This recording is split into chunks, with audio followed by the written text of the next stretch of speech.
Hello friends, ध्यान दीजिए। आपके सामने स्क्रीन पे एक प्रश्न दिख रहा होगा और ये बायोलॉजी का प्रश्न है जो बड़ा ही शानदार है।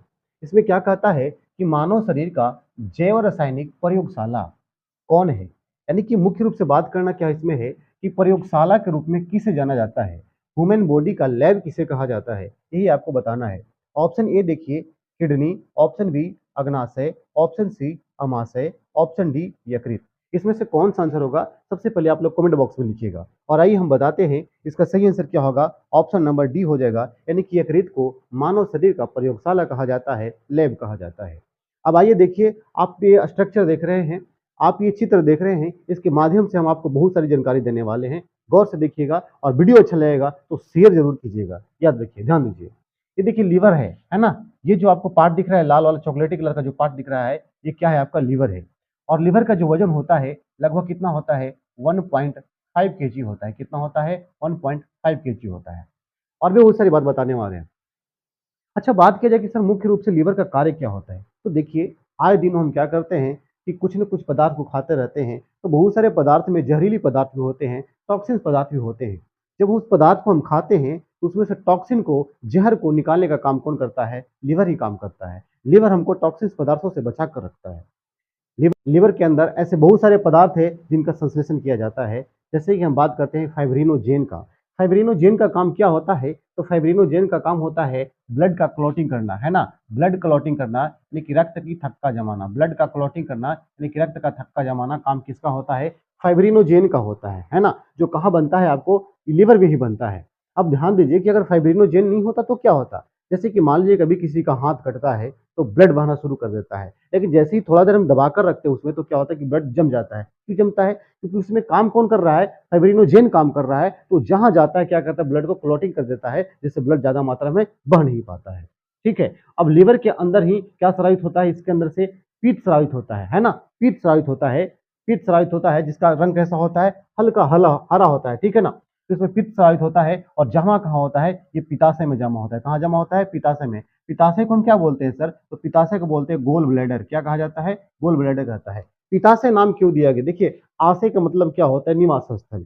और पीत मतलब क्या हो गया? पीत आपका, यानी कि पीत जहां रहता है, पीत का जो घर है, निवास स्थल है, उसे हम क्या कहेंगे? पिताशय कहेंगे। याद रखिएगा, है ना।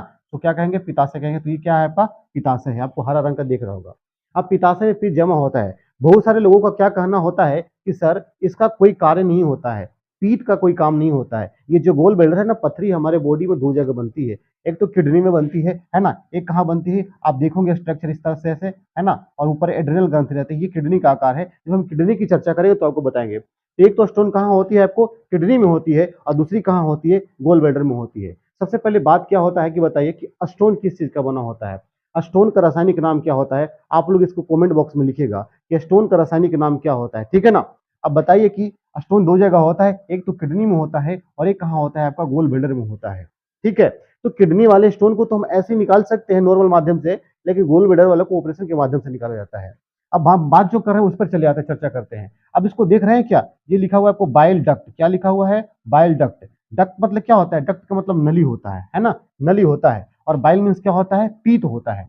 तो पीत का नली है, इसी से पीत। देखिए यहां से एक नली आया होगा, ये दिख रहा है हरा कलर, देख रही है? हाँ। तो ये नली कहाँ जाता है? ये नली जाता है पिताशय में। क्यों? क्योंकि जब लीवर से पीत स्रावित होती है तो स्रावित होने के बाद कहाँ होती है? पिताशय में जमा हो जाती है। लेकिन पिताशय में जमा होने के बाद फिर कहाँ जाती है? तो देखिए अंदर से निकला हुआ है ना। पिताशय में जमा होने के बाद ये कहाँ चली जाती है? आपको चली जाएगी छोटी आंत में, स्मॉल इंटेस्टाइन में चली जाएगी, छोटी आंत में आएगी। और छोटी आंत में इसका काम क्या होता है? बहुत सारे लोग बोलते हैं कि पीत का कोई कार्य नहीं होता है, तो आज इस बात को समझ लीजिएगा पीत का क्या कार्य होता है। पीत क्या करता है कि छोटी आंत में जाती है और हम जो भी वसीय पदार्थ लेते हैं उसको तोड़ने का काम करता है। अगर वसीय पदार्थ को पचाना है तो पीत एक महत्वपूर्ण भूमिका निभाने वाला पदार्थ होता है। पीत के द्वारा ही वसीय पदार्थ को तोड़ा जाता है और पाचन प्रक्रिया में पीत का बहुत बड़ा योगदान होता है। ठीक है ना। तो पीत को हम लोग ऐसे ही समझते हैं कि फालतू चीजें, फालतू नहीं है, वो पाचन क्रिया में अपनी अहम भूमिका निभाती है। अब इसके आगे चलते हैं, इधर देख सकते हैं आपको क्या लिखा हुआ है? हेपेटिक पोर्टल डक्ट लिखा हुआ है, वेन लिखा हुआ है ना। हेपेटिक पोर्टल वेन लिखा हुआ है। इसका मतलब क्या होता है सर? देखिए, वेन का मतलब क्या होता है? नस होता है। ध्यान दीजिएगा। अब ये भी एक प्रकार का नली ही है। अब इसका काम क्या होता है? जैसे आप देख सकते हैं कि यहाँ क्या है? आपको छोटी आंत दिखाई पड़ रहा होगा, बिल्कुल से दिखाई पड़ रहा है। यहाँ क्या है आपका स्टोमच दिखाई पड़ रहा है, बिल्कुल से दिखाई पड़ रहा है। यहाँ क्या आपका पैंक्रियाज दिखाई पड़ रहा है, बिल्कुल से दिखाई पड़ रहा है। यहाँ क्या आपका स्प्लीन दिखाई पड़ रहा है, बिल्कुल से दिखाई पड़ रहा है। अब हमको बात बताइए कि जो लीवर के अंदर जो ब्लड जाता है वो कहाँ से जाता है, ये बताना है। तो यही जो हेपेटिक पोर्टल जो वेन है ना, इसी के द्वारा लीवर के अंदर ब्लड जाता है। चाहे वो अमाशय हो, चाहे पैंक्रियाज हो, चाहे आपका इंसेटाइन हो या किसी भी पाचन अंग हो, वहां से सभी जगहों से ये क्या करता है, ब्लड को लेता है और लेने के बाद कहाँ भेजता है, लीवर के अंदर जाता है। तो इसी नली के द्वारा, हेपेटिक पोर्टल वेन के द्वारा ही क्या करता है कि लीवर में सारी जगहों से क्या जाता है, ब्लड जाता है। अब बात करते हैं पैंक्रियाज के ऊपर। आइए, ये पैंक्रियाज क्या है? तो पैंक्रियाज को हम हिंदी में क्या बोलते हैं, अग्नाशय बोलते हैं, है ना। तो अग्नाशय का काम क्या होता है? अग्नाशय का काम भी होता है भोजन को पचाना। इसमें बहुत सारी प्रक्रिया होती है। अग्नाशय बताइए कि एक ऐसी ग्रंथि है, जो पैंक्रियाज है एक ऐसी ग्रंथि है ना, जो अंतःस्रावी और बाह्यस्रावी दोनों है कि नहीं। जैसे हम बात करते हैं कि ग्रंथि दो प्रकार की होती है, एक अंतःस्रावी एक बाह्यस्रावी होती है ना। जैसे लार ग्रंथि ये कैसी होती है, बाह्यस्रावी ग्रंथि होती है, इसमें ब्लड का कोई संपर्क नहीं होता है। और अंतःस्रावी जो ब्लड के संपर्क में होता है, बाह्यस्रावी जो एंजाइम निकालता है, अंतःस्रावी जो हार्मोन निकालता है। तो ये दोनों काम करता है, ये एंजाइम भी निकालता है और हार्मोन भी निकालता है, ठीक है ना। ये बहुत सारे कार्यों को करता है। देखिए, तो इसका जो अंतःस्रावी वाला पार्ट है वो क्या करता है, अंतःस्रावी का जो पार्ट है ना, वो रक्त में शर्करा को नियंत्रित करके रखता है। रक्त में शर्करा को नियंत्रित करके रखता है। अगर शर्करा का अनियंत्रित हो जाती है तो एक बीमारी बनती है ना। एक बीमारी बनती है जिसमें किसकी मात्रा अधिक हो जाती है, बताइए किसकी मात्रा, मधुमेह जिसको बोलते हैं। और उसमें इसको क्या निकालना काम होता है, इंसुलिन को स्रावित करना काम होता है। और उसी इंसुलिन के द्वारा उस बीमारी को हम ठीक कर सकते हैं। है कि नहीं बात? हाँ सर, ठीक बात है। आगे चलते हैं। अब आगे स्टोमच के ऊपर चलते हैं। स्टोमच का कार्य क्या होता है? तो देखिए, मुख्य रूप से समझिए, स्टोमच जो होता है ना, उसका कार्य क्या होता है। तो स्टोमच का कार्य होता है भोजन को संग्रहित करना। जब हम भोजन लेते हैं तो मुंह के द्वारा लेते हैं, तो भोजन जाता है कहाँ है, तो कुछ समय के लिए वो जगह पे रुका हुआ रहता है। यानी कि कहाँ रुका हुआ रहता है, तो आपके अमाशय में रुका हुआ रहता है, पेट में रुका हुआ रहता है भोजन, ठीक है ना। तो यहीं पर रहता है आपको, ठीक है ना। उसके बाद पाचन प्रक्रिया के बाद एनस के द्वारा बाहर निकल जाता है, ठीक है। अब यहाँ देखिए क्या लिखा हुआ है, ये स्प्लीन का पार्ट है। ये जो पार्ट आपको दिख रहा है किसका पार्ट है, ये स्प्लीन का पार्ट है। स्प्लीन बोले तो प्लीहा, प्लीहा बोले तो तिल्ली। स्प्लीन, प्लीहा, तिल्ली सबका सब एक ही होता है। अब स्प्लीन का और भी कुछ नाम है क्या सर? हाँ देखिए, स्प्लीन को हम ब्लड बैंक भी कहते हैं, स्प्लीन को हम आरबीसी का कब्र भी कहते हैं।